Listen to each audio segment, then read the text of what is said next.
What is going on, everybody? Welcome back to Red Seat Radio. My name is Corbin. Before we get into anything today, I just want to let you know that we are going to be live on this channel around 7 p.m. Eastern time tomorrow, Wednesday, to watch the Red Sox take on the Toronto Blue Jays. If you haven't been to a live stream yet, regardless of how the Red Sox are playing, they are a ton of fun, and I highly recommend you guys stop on by. Again, that is 7 p.m. Eastern time, Wednesday, to watch the Red Sox take on the Blue Jays. Anyways, the next couple of weeks, I think about 10 days from when this video is airing, is going to be a pretty big day for all of the MLB and the Red Sox in particular. That's because starting September 1st, rosters are expanded from 26 to 28 players, meaning that the Red Sox and everyone in the MLB has the ability to call up 2 players to their major league team. On top of that, starting today, you are no longer rookie eligible for being called up, which means that if one of our prospects were called up today or tomorrow and played out the rest of the season, 2023 would still be their rookie season, which is pretty big for owners and clubs. All of that in mind, today we are going to be talking about some of the players that I could see the Red Sox calling up within the next week or 10 days, why they make sense, and what fit they would have on this Red Sox team. But before we get into that, do me a favor, make sure you guys have hit that subscribe button if you haven't already. If you're new here, we talk Red Sox content almost every single day. Also, make sure you guys have hit the like button on this video as well. It helps out a ton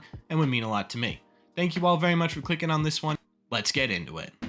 So what I did is I compiled a list of a couple of prospects that I could see the Red Sox calling up within the next week or so, some earlier, some later. This isn't the end-all be-all list. This isn't facts. So if you guys see someone on this list that you don't think should come up, or you see that I'm missing someone that you think should be brought up, let me know in the comment section down below. Anyways, let's get into this, and we're going to get the big name out of the way first, the one everyone's been wanting since the start of the 2022 season, and that is Tristan Cassis. Tristan Cassis is the number 2 overall prospect in the Red Sox farm system. He is also the number 26 prospect in all of baseball. There's a ton of hype surrounding this guy, and honestly, he probably should have been up a lot earlier, but a injury kind of halted his forward progress, and he had to battle his way back into being 100% ready to go. But since he's come back from that injury, in his last 15 games, he's hitting .288 with a .931 OPS, a homer, 8 doubles, and a 150 WRC plus. He's going to be an absolute beast, at least according to literally all of the signs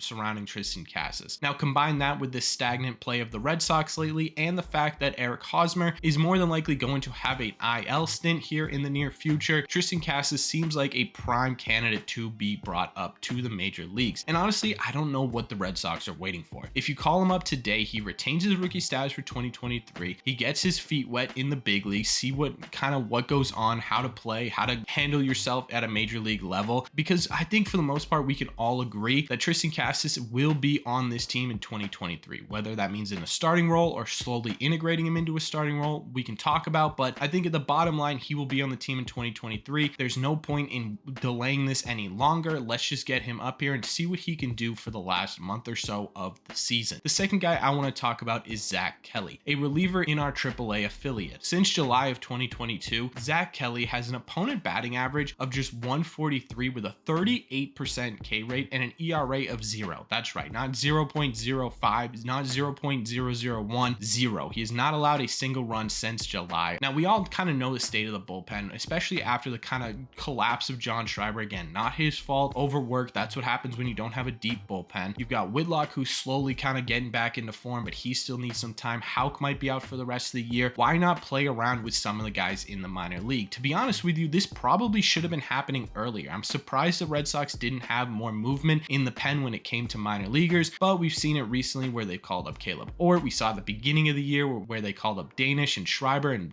Schreiber worked out really well, and now they're kind of messing around with Familia. So why not throw Zach Kelly into the mix as well? He's proven that he can play in the minor leagues. Why not see what he can do in the big league? On top of that too, he is a minor league free agent at the end of the year, meaning that the Red Sox don't have to have him in this farm system, and they can decide whether or not to re-sign him, or he could decide to go somewhere else. This might be used as a time to try Zach Kelly out and see if there's a future with the Red Sox during this time period. So in my opinion, Zach Kelly is a guy who definitely should be considered to be brought up, at least when the rosters expand, if not before then. The third prospect I want to talk about that could possibly be brought up when the rosters expand is Frank Germain. Again, another relief pitcher, but this time he's more of a solidified closer role for the Worcester Woo Sox. He also played for the Portland Sea Dogs at some point this year, but specifically for the Woo Sox this year, he has a 2.30 ERA. He's converted 4 out of the 5 save opportunities he's been giving, and he strikes out a little over 1 person per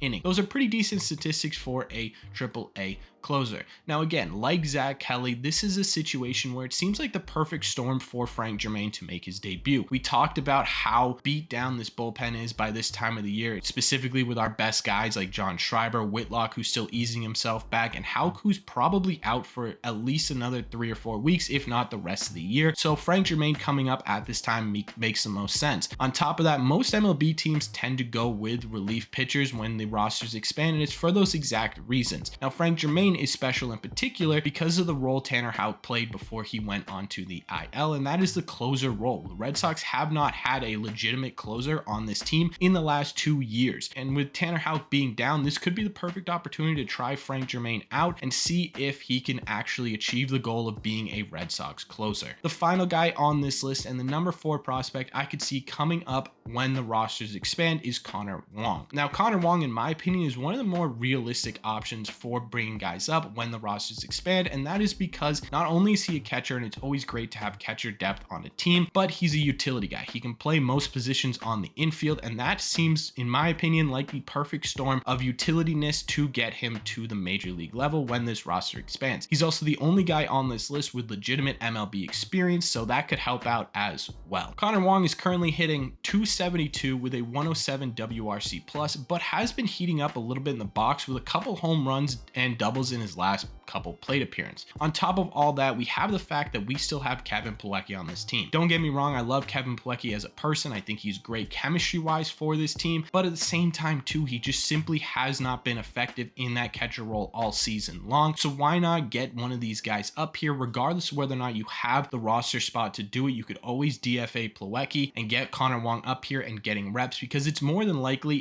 he's going to be on this team next year. Whether that's in a starting role or a backup role remains to be seen, but for now, getting Conor Wong those plate appearances and that time behind the plate in the big league seems really important. Speaking of DFA, you'll notice that there are 4 people on this list, and there's only 2 roster spots that are going to be opening up in September. Well, in my opinion, that probably means DFAing a couple of guys. Those guys, in my opinion, will most likely be Kevin Plewecki and Yurius Familia. Now, Familia has been doing decently in this major league roster, but at the same time too, it's towards the end of the year. The Red Sox seem to be out of contention, and I think more than likely he's going to be sent away at some point this year. Might as well be when the rosters expand and you can fit in 2 relievers, a catcher, and you can see the debut of Tristan Cassis. Now again, I don't think this list is perfect. I just think this is the most realistic list. So let me know in the comment section down below. Who did I miss? Who do you think should be on this major league roster that I did not mention? Also, who do you think is on this list that you think shouldn't be on the major league roster? Because again, there's a ton of prospects. There's a ton of guys